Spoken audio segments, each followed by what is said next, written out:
7:39. Carolina Goich, senadora por Magallanes. ¿Cómo está, senadora? Buenos días, bienvenida. Muy buenos días, Mauricio. Un gusto saludarte a ti y, por supuesto, a todos los amigos y amigas que nos siguen a través de Polar Comunicaciones. Bueno, es bastante obvio, senadora, la sorpresa y molestia de la gran mayoría de la población. No sé quién podría no estar sorprendido o molesto con este recorte de casi 3.700 millones a las arcas de bomberos que servían para capacitación, para ayuda a distintas compañías de bomberos. ¿Cuál es su sensación? Y lo más importante de todo, parlamentario, ¿qué van a hacer ustedes como parlamentarios de Magallanes, pero como parlamentarios a nivel nacional, para que esto no ocurra? A mí me parece inaceptable. O sea, aquí es no entender el rol que juega Bomberos. Primero, toda mi solidaridad, todo mi respeto, todo mi apoyo también a Bomberos. O sea, uno tiene tantas otras cosas, Mauricio, donde se puede echar mano, donde se pueden postergar inversiones, donde se pueden hacer recortes sin poner en riesgo una institución, oye, que lo que hace es el apoyo y el servicio a la comunidad, no solamente frente a un incendio, sino también frente a emergencias, y estamos frente a una emergencia en el país. Así que nosotros hoy día vamos a hacer un planteamiento general, amplio, bien transversal en el Senado para exigirle al gobierno que esto se revierta. O sea, a mí me parece que es inaceptable. Hay varias, o sea, te podría dar muchas áreas donde se pueden hacer recortes sin generar daño a una institución que hoy día necesitamos más que nunca, que esté reforzada, porque es parte de quienes apoyan frente a la emergencia. Creo que aquí una vez más el gobierno se equivoca absolutamente. ¿Había algún indicio de esto? Porque realmente fue un balde de agua fría ayer en la tarde. Pero es realmente sorprendente. O sea, aquí uno ve una vez más la falta de tino, la ceguera en cómo el gobierno enfrenta esta situación. Te insisto, nosotros hoy día vamos a tener una discusión dura con el ministro de Hacienda, dura también por el proyecto que busca generar este ingreso de emergencia, que es un proyecto que queda absolutamente al debe, y parte de la discusión va a ser también el cómo se enfrentan las prioridades. Y a mí me parece que la señal con Bomberos es absolutamente errada, así que esperamos que lo que haga sea revertirlo. Vamos a hacer el planteamiento con fuerza, Mauricio, porque creo que en esto además es hacerse eco de algo de sentido común. O sea, tuviste la reacción en general de la comunidad, es decir, no puede ser que sea a costa de Bomberos. O sea, en una familia, cuando tienes que ajustar presupuesto, y cuántas hoy día lo están haciendo, lo que se priorizan son cosas básicas. Y a mí me parece que en el caso de Bomberos, para el país, es algo donde nosotros tenemos que cautelar el financiamiento. ¿Qué cree que va a pasar? ¿Tenemos que esperar el informe nacional? ¿O qué cree que debería pasar, senadora, con Magallanes, con Punta Arenas, en particular con la comuna, si se mantiene una semana más la cuarentena o se levanta esta cuarentena con otras restricciones, como por ejemplo el extender el toque de queda? Se está planteando, hay algunas voces que dicen aquello, partir a las 6 de la tarde, 7 de la tarde, pero otros dicen hay que darle oxígeno al comercio menor, porque si no esto va a ser una catástrofe económica igual en algunas semanas, pero si se levanta la cuarentena en 15 días más también vamos a ver el resultado de levantar la cuarentena. Qué complejo, ¿qué situación más parecida estar entre la espada y la pared, senadora? No, si en eso las cuarentenas son medidas duras, son medidas muy duras, pero a mí me parece que la situación en el caso de Punta Arenas amerita todavía mantenerla. Hemos visto que se han ido estabilizando el número de casos, pero hasta ayer éramos la tercera comuna a nivel nacional en cantidad de casos, y estamos por lejos todavía respecto al porcentaje de incidencia primero a nivel nacional. Entonces creo que en esto no se pueden correr riesgos. Mira lo que ha pasado estos días con este discurso del gobierno de la vuelta a la nueva normalidad o el retorno seguro, y lo que estamos viendo, y sobre todo acá en la región metropolitana, en el cómo se está aumentando, yo quiero decir así como estremecedoramente la tasa de contagio. O sea, esta es una situación muy frágil, y los discursos errados de la autoridad cobran vidas.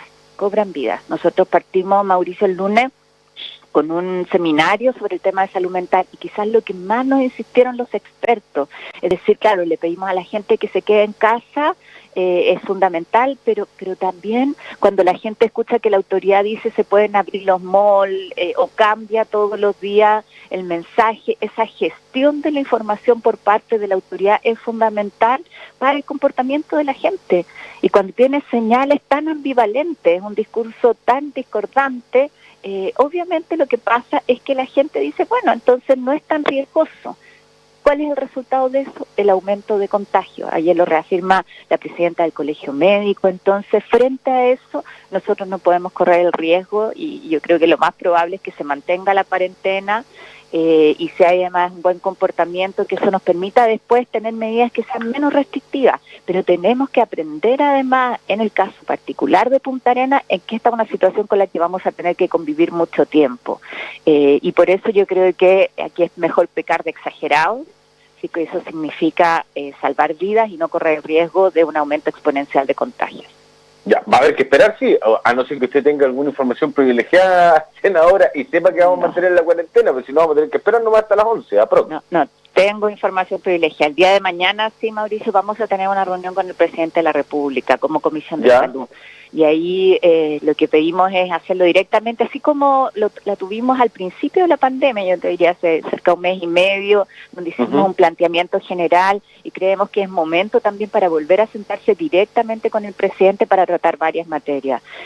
Aquí desde, te insisto, el discurso de la autoridad, que me parece que en eso, en la estrategia comunicacional, en la gestión de la información, el gobierno ha fallado rotundamente, pero también en cómo nos vamos haciendo cargo de otras cosas. O sea, parte de nuestro reclamo y nuestra molestia con el ministro de Hacienda es la lentitud para tramitar determinados apoyos que son claves si queremos que la gente se quede en la casa. O sea, cuando hablamos de este ingreso familiar de emergencia, que además es súper complejo, no sé si tú has tratado de entenderlo y explicarlo. Yo ayer veía 3 casos de familias que tienen ingresos similares y a todos les llegan montos distintos, las propuestas del gobierno, montos que son decrecientes, pero estás hablando de ayudas básicas que la gente ya debería haber tenido.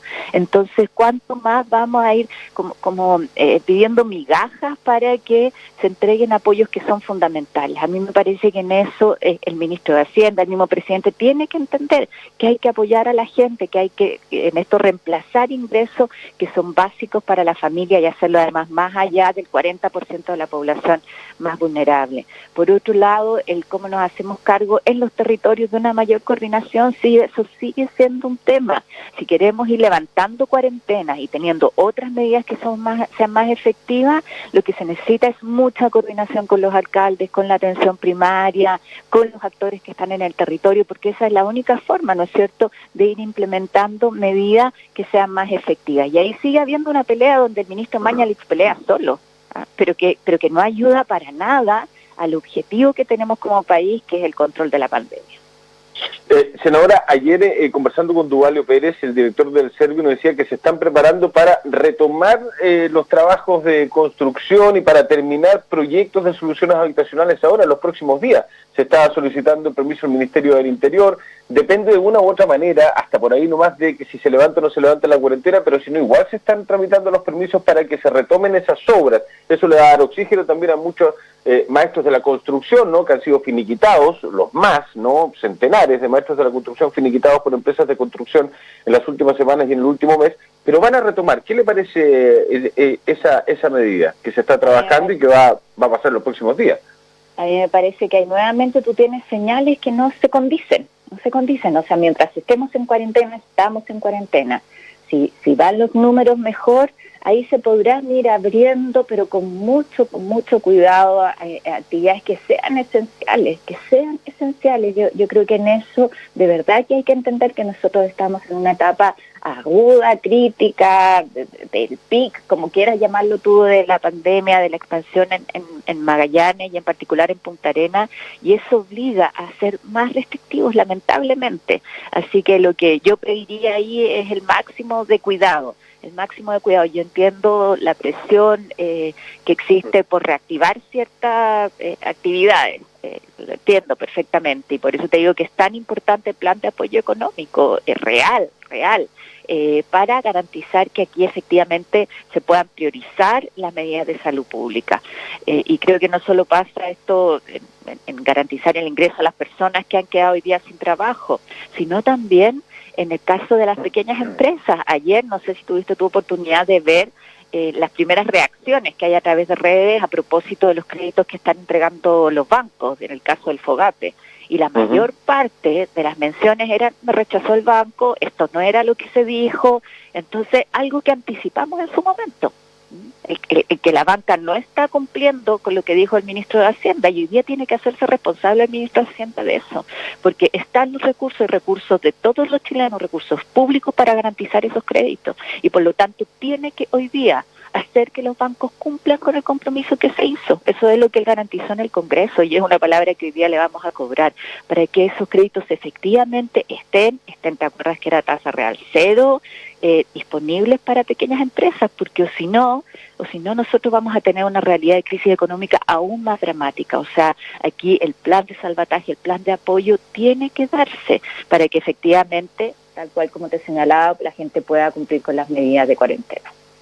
Mire, el otro llamado que hizo el Ejecutivo fue a bancarizarse. Si usted es un emprendedor, un pyme no está bancarizado, trabaja con una chiquera electrónica o con la plata debajo del colchón, como sea, ¿no? Pero no está bancarizado por su historial, por DICOM. Bueno, llamarlo a bancarizarse. La gente esperó, algunos salieron de DICOM, ya no tienen este historial que te ahorca, ¿no? Por decirlo de alguna manera, senadora, pero se tratan de bancarizar y la respuesta, ¿sabe qué? No, porque ni siquiera las respuestas de los bancos son... Tengo muchos mensajes de gente que ha tratado de bancarizarse en la última semana.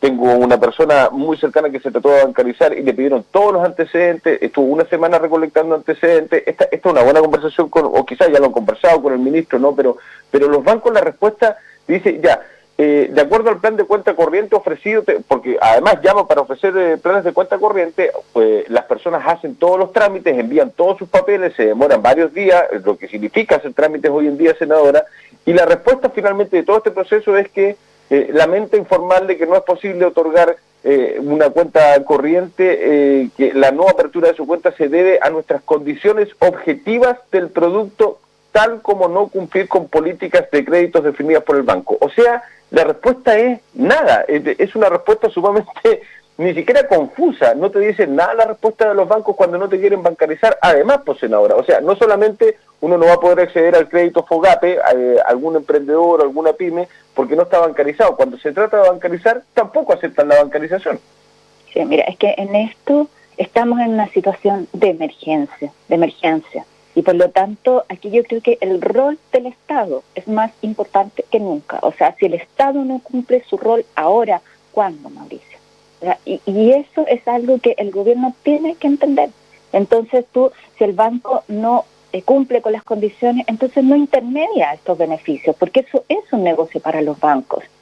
Pero creo que en eso las condiciones tienen que ser muy claras y tajantes, y si no, que lo haga el Banco del Estado y que lo haga con un criterio distinto, si para eso tenemos bancos del Estado, que lo haga directamente, y si no, busquemos otras alternativas. Pero en esto no puede ser, porque hablamos de recursos millonarios, de muchos recursos. O sea, ni siquiera, yo creo que en esto la gente no dimensiona las cifras, pero las platas están, entonces esas platas tienen que llegar a quienes los necesitan, y eso es parte de la discusión que vamos a tener un rato más en la sala. O sea, no nos sirve, o sea, basta esto de la letra chica permanente, basta esto de presentar un proyecto y que finalmente cuando es ley no se cumpla. El gobierno tiene que hacerse cargo de eso, Mauricio, sino proponer una alternativa.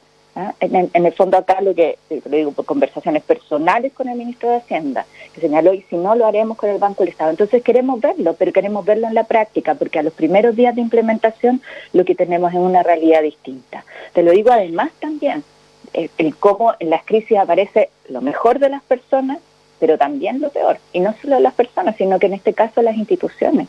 Nosotros el día de ayer lo que tuvimos que hacer es modificar la Ley de Protección del Empleo a propósito de la situación de una empresa pero que es absolutamente inaceptable. Me refiero ahí a lo que pasó con Cencosud, que mira, utiliza la Ley de Protección del Empleo, le rebaja las remuneraciones a sus trabajadores, pero por otro lado se reparten utilidades multimillonarias entre los accionistas. Entonces tú dices, esa es una ley que se creó para empresas que no podían sostenerse financieramente, y solamente bajo esta situación pueden rebajar las remuneraciones y hacer uso del seguro de cesantía sin terminar la relación laboral con sus trabajadores.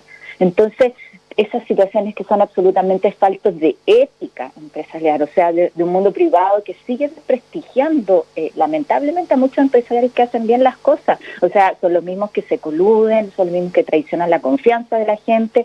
¿Y qué es lo que hacemos el día de ayer? Oye, prohibir que se repartan utilidades en aquellas empresas que utilizan esa ley. Si es inaceptable, no puede ser que por un lado están los recursos de los trabajadores, ellos se hacen cargo, y por otro lado nos repartimos grandes utilidades. O sea, esas son las cosas que nuestro país no tolera, y frente a eso tienen que haber señales muy claras de la autoridad. Como te digo, lo que aprobamos el día de ayer en el Congreso, a pesar de que el ministro de Hacienda no quedó muy contento, pero lo siento, o sea, eso es lo que nos corresponde hacer.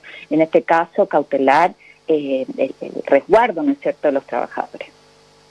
¿Le puede explicar, senadora, a la audiencia, a la gente que nos está mirando, escuchando, está conectada en redes sociales, qué está pasando, qué sucedió ayer? Porque yo entiendo que se aprobó la rebaja parlamentaria, hay indicaciones que venían del Senado, algunos sectores dentro de la Cámara Baja no aprobaron esas indicaciones, sobre todo el Frente Amplio, y pasa a una comisión mixta, es decir, entre diputados y senadores se va a ver qué se hace con ese proyecto. La rebaja está aprobada. Nadie sabe cuánto va a ser, si va a ser el 10, el 20, el 30, el 40 o el 50, como había partido desde un principio, y tampoco cuál es la entidad que finalmente le va a decir para que no sean ustedes incumbentes y se fijen ustedes mismos su propio sueldo o dieta.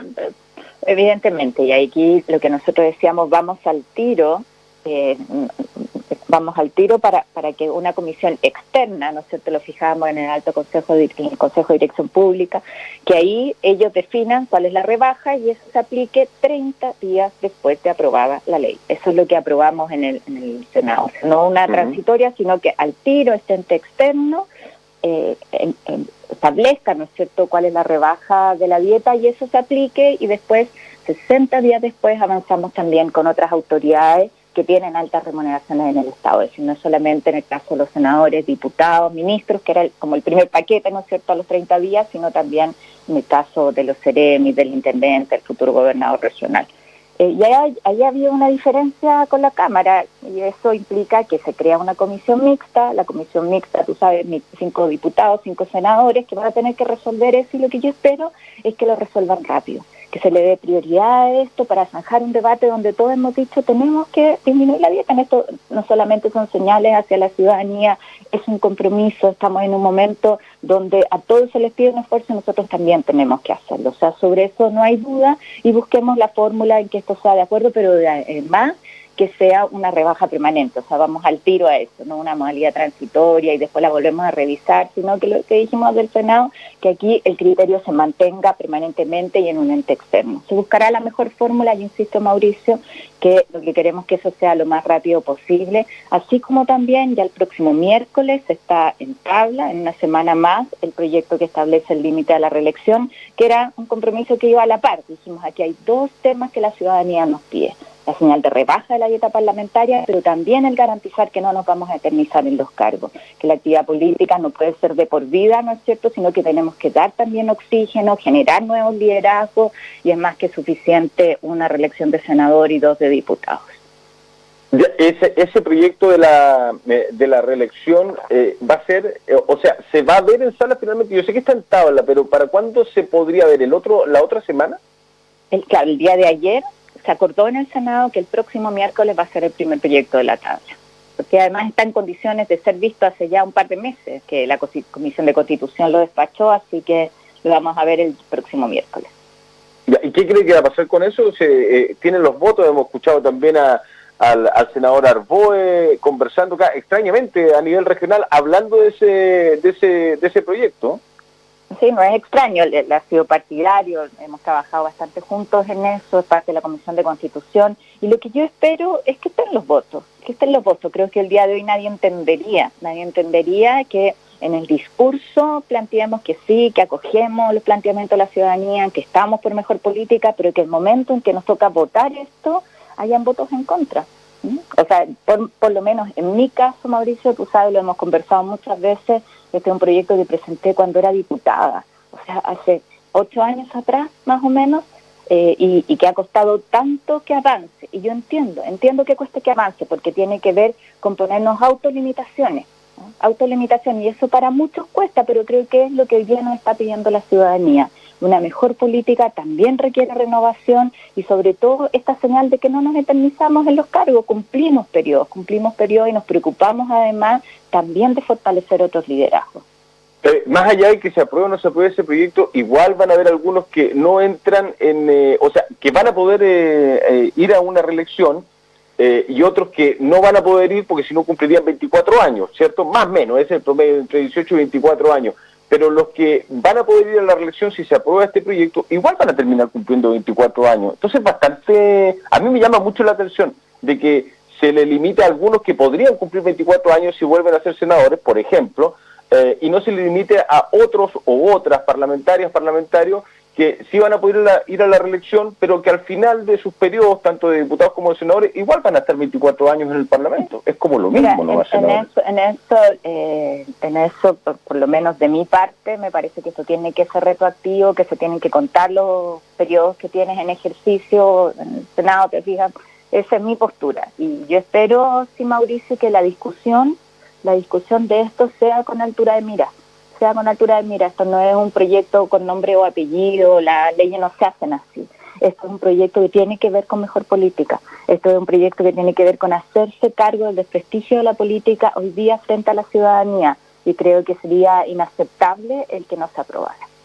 Eso de alguna manera no entender lo que la gente nos dice y ojalá sean mirados con generosidad, con altura de miras, pero también con propuestas de cómo fortalecemos nuevos liderazgos, que yo creo que eso es fundamental. O sea, cuando decimos que nos hace bien la democracia, cuando vemos que, mira, a pesar de la situación en que estamos, todas las encuestas de esta semana te dan cuenta de que la gente quiere y estaría dispuesta a ir a votar en un plebiscito, que quiere ser parte de la construcción de una nueva constitución, temas que uno diría en pandemia quizás podrían olvidarse o no tener prioridad.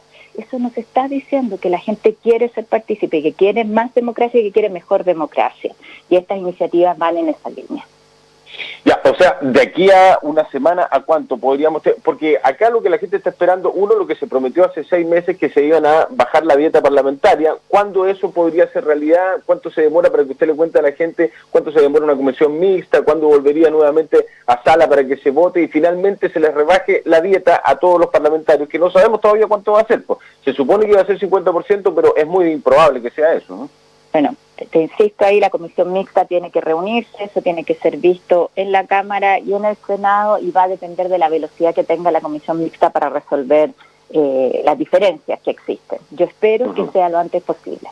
Que sea lo antes posible. Si esto se hubiera aprobado el día de ayer, hubiera sido en 2 meses más, entre que se promulga o 1 mes y medio más, ¿no es cierto? Nosotros le habíamos dado, te insisto, 30 días a la comisión, el que se hubiera aplicado. Esa es la velocidad, depende de la velocidad que tenga ahora la mixta, pero creo que hay un avance sustantivo en entender que esto es algo que tiene que materializarse, Mauricio, ese es el ánimo que tenemos y así lo manifestamos en el Senado, así que así espero que sea. Senadora Carolina Goich, muchas gracias por estos minutos de conversación de día miércoles, que le vaya bien, ¿ah? Muchas gracias, Mauricio, y a cuidarse hoy día, es el mensaje a la ciudadanía, a todos los que puedan quedarse en casa. Que esté muy bien, buenos días, buena jornada. Buenos días. 9 de la mañana con 3 minutos, me voy a la pausa. Ya conversamos con Ricardo Enríquez, presidente de Evópoli a nivel regional. ¿Qué está haciendo Evópoli? ¿Cómo están viendo también lo que sucede con el gobierno a nivel local? ¿Qué podría pasar en las próximas horas respecto de la cuarentena? A las 10 de la mañana comienza una protesta, una movilización de los taxis colectivos de la ciudad. Salen desde el sector del Humedal Tres Puentes rumbo a la Intendencia a entregarle una carta a la primera autoridad regional. Pausa, ya venimos.